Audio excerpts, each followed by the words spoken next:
at the point where I'm going to read you the story of the two little dogs that Ezekiel Kralen's been writing for forever, and this one is titled Pterodactyl Feathers. Ezekiel Kralen wrote, email correspondence, April 7th and 8th. Does. It's does, D-O-E-S. Does 1 through 50 are defendants, not plaintiffs. Date, April 7, early afternoon. Watson wrote, that does 1 through 50 business is most peculiar.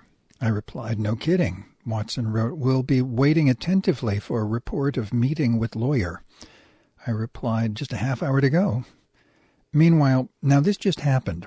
A short while ago, I stepped out to replenish my reserve of non-fat milk at Rosenberg's. As soon as I opened the front gate, who should I see walking in my direction but that same postal worker I spoke with 9 days ago. The fellow who asked what room I'm in told me that he's the one bringing the Amazon packages to everyone's door, so I held the gate open for him and said hello again. You're the one in 205, right? He queried as he pushed a dolly stuffed to the brim with mail and small packages into the lobby. Yeah, that's me, I replied. You know, I live here, don't you? I felt like he was grilling me. Really? I didn't know, I said with a shrug. I'm in 208, just moved in, he replied. I've lived here before, too, some years ago, in 203. I'm sorry, I don't remember, I apologized. I've lived here so long. So many come and go over the years. They're a blur to me. He abruptly changed the topic. Do you have mice in your apartment? No, I don't think so, I answered. Well, I found 6 in mine in just the past 2 weeks, he exclaimed. I don't know what to do about it. I then told him how other residents are upset with management, and part of the problem is Kevin's just too old now, with signs of senility. That I even sent a letter to the landlord last year about my concern over this and unwarranted hostile behavior, and that another occupant tried to start a tenants' union due to his poor management. I finished with, but it never took off, I guess due to the high transience of this place. People move on. They don't want to deal with issues because they're not living here long term. He then mentioned he's heard that other tenants have been complaining to the health department and building inspector regarding mice and other issues. Glad to hear that, I said, and then I asked his name. Bose, he replied, and I told him mine. That was it for our conversation, though I did tell him before I departed, it's fine with me if you drop my Amazon packages off in the lobby. I'll still give you a high score. If a box is too heavy, I'll just open it and carry the contents piecemeal. No big deal. He smiled and thanked me for that, and off I went for my milk run. So he's in Unit 208. Guess who used to live in that apartment, Watson? None other than the inimitable Myrtle Haversack and her most radiant son, Adisa, which location also means Bose is living right across from guess who? Hint, his newfound quasi-roommate is none other than Scooter. But this makes me ponder, if I go ahead with my own lawsuit against a blah-blah, I just might be able to bring many tenants in on it. Subject, just spoke to the attorney, date April 7th, mid-afternoon. For just 1 or 2 minutes, wherein I began to describe the situation, he stopped me and suggested I email the links to all the summons pages so his assistant can print them out for him to read. If he doesn't call back within an hour, I should call again. I'm impressed by his voice, young, articulate, and enthusiastic. Just spoke with the attorney, date April 7th, late afternoon. Watson wrote, sounds good so far. I replied, okay, I just got off the phone with Mr. Wasserman. He can't take my case because the GG bar did not take into account my low income, and he's not part of that group of lawyers. He asked how old I am, and when I said 72, he told me to call on Monday. Legal assistance for the elderly, which GG Barr should have done. His rates go into the thousands. On a good note, however, he checked out the plaintiff's attorney, said he's only had his license since 2021, and the summons statement reflects a poorly written amateur style, doesn't know what he's doing, IOW ambulance chaser, just as I suspected. Graduated from Hastings Law School, not a place that churns out the greatest lawyers. It's known in the profession as the best law school for students who don't have perfect grades. The attorney further advised me not to sign and mail the acknowledgement of receipt, that I should just ignore it. The 20-day warning is not a legal mandate, nor should I worry about the 30 days to reply to the court, as that is only when I actually get served papers, which has yet to happen.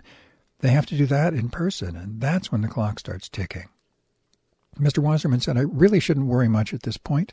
Have a nice weekend and call him back if legal assistance to the elderly does not work out, in which case he'll track down whatever attorney or organization will help me for free or very low cost. He pointed out the amusing revelation that the plaintiff worked in a corgi cafe that celebrates the breed.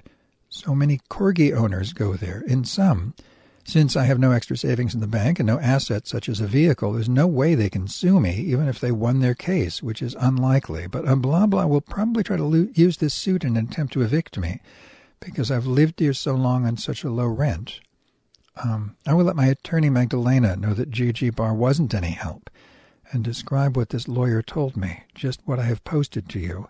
And I'm out of $35. Maybe I should ask for my money back. Ree just spoke with the attorney, date April 7th, nighttime. Watson wrote, sounds to me like he gave you $35 worth. I replied, you're right, he did. That was what I first wrote in my missive, but changed it to what you read before sending it off. Answering the summons when the time comes is actually pretty easy in light of the dumb charges made against me. This legal beagle page explains it well. Though I can't find anything definite, whether or not you can ignore both the acknowledgement of receipt. Though I can't find anything definite, whether or not you can ignore both the acknowledgement of receipt and the summons delivered via snail mail. Some sites say you'd better, but none say it's okay to ignore it, that you can just wait till they're hand-delivered. Maybe it varies state to state or city to city. So I'll ask Ms. Elvinsborn about that and go by her recommendation. If I can't get an attorney, I'd at least like to find some legal counsel who can look over my reply to the summons and make suggestions if any part of it can be better stated. The basic opposition I'll give is that I live on Social Security and don't have any other monetary source or assets. That should put the kibosh on my case that should put the kibosh on my case stat. However, I don't want the plaintiff's charges to stand, as that will allow him to sue a blah blah and all those mystery does. So I'll address each charge in one of two brief sentences. Deke is here now. He's fine. Got a new speaker and smartphone, both charging in my room right at the moment. He did have a brief outburst when the phone he gave me fell out of my jacket's pocket, 'cause too slanted, but quickly switched to thank you. He's hanging out with some houseless lady behind my building, with the pups, of course. I brought them water, but he obviously didn't want me to join them, so I returned to hovel. Well, that went sour. I was able to copy music over the phone, but then it stopped working. When I first took it upstairs, I pressed the on button and nothing happened. So I called to Deke from my window, how do you turn it on? He said, just press the red button. It was red, by the way. I told him it doesn't work. So he said he'd turn it on when I plug it in. He said it'll turn on when I plug it in. I did, and it did, and transferred 20 gigabytes of rap songs. So then I unplugged it from my laptop once everything was copied over and plugged it into the charger, but it didn't respond. Tried it a whole bunch of times, both on the laptop and the charger, but nothing.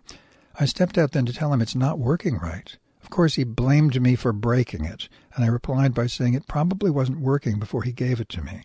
You found it on the street, someone tossed it because it doesn't work anymore, and then gave it to me, pretending it's in good condition, and just playing the guilt trip game. He, of course, objected, accused me of ruining everything I touched that he gives me, blah, blah, blah, but not with his formerly screeching voice, much more toned down. I then said, I'm going back upstairs. Call me when you're ready to pick up the speaker. So it's one of those nights, no matter what I do, I'm blocked from spending a little quality time with the pups. He's still out there. Don't know how much longer he's going to wait before he collects gizmo number 2. I'm sure he'll grouch some more before he departs, just for good measure. More about the attorney, David Wasserman. During our conversation, he asked me where I'm from. So I said, New York, with a 7-year stopover in Missouri before I came to San Francisco. So what have you done in your life over the years? He queried further. Oh, majored in anthropology, I replied, but the Vietnam War tried to draft me, and I got out of that. Then I had a car accident, dropped out, and became homeless for a while. Diagnosed with borderline schizophrenia, so got on disability and carved a life out as an activist for the LGBT homeless.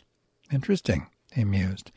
Do these dogs have something to do with your activism? Yes, my homeless friend of many years adopted them against my wishes, but they turned out to be such lovely pups I dedicated myself to helping care for them, including dog sitting.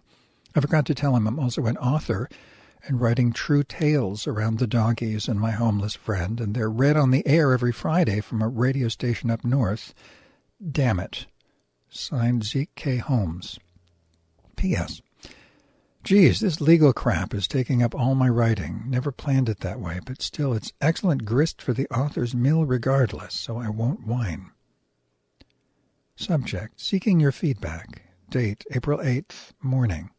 Regarding this letter I've prepared to send to my eviction attorney Monday morning. Dear Ms. Elvinsborn, S.F. Barr set me up with an attorney whose fees range into the thousands. Even though in the online application, S.F. Barr asked what my income is, presumably because based on the low amount, they'd waive all fees or charge me on a sliding scale. There was a $35 fee for a half-hour initial consultation over the phone, during which time the attorney, Michael, brought up fees. When he learned I'm on Social Security and no other income, he was surprised that S.F. Barr referred me to him. They gave me very little information about you, he said. They asked me very few questions, I replied. He was very personable and took the time to give me some advice anyway, after reading the summons and hearing my side of the story. At any rate, though I am immune to being sued, I intend to challenge every one of the plaintiff's allegations because outright false. Also, if I don't do that, the property owner may have a stronger case to evict me. My other concern is that without a denial of the accusations, these lovely dogs may be put down, which would be an utter tragedy for my homeless friend, who is their guardian and is making great progress these days, including now being sheltered in a tiny cabin. It would shatter his world and mine by association. I am presently out on a limb due to lack of legal counsel, thus preparing to answer the summons myself, if it comes to that, after first researching how best to do it. I realize that you may prefer not to comment on some of the issues brought up herein, because it's a civil matter, which is not your focus. However, I think it's important for you to know that S.F. Barr was no help at this point. You should also know I'm neither angry nor upset over this onerous situation, because I take the Buddhist approach that says we have no enemies, only teachers, and that anger or any other negative emotion is never the way to go. Good advice no matter what you believe in or not. I am simply concerned and flustered.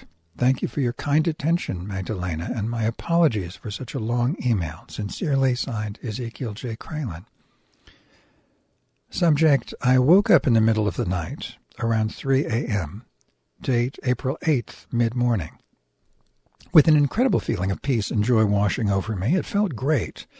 So I stretched, yawned, and rolled over, basking in the radiance as I drifted back to Slumberville. I couldn't believe how good I felt. My alter ego, Terry Pterodactyl, must have flown through the open window, perched beside me, and whispered in my ear, "You got this, Zeke.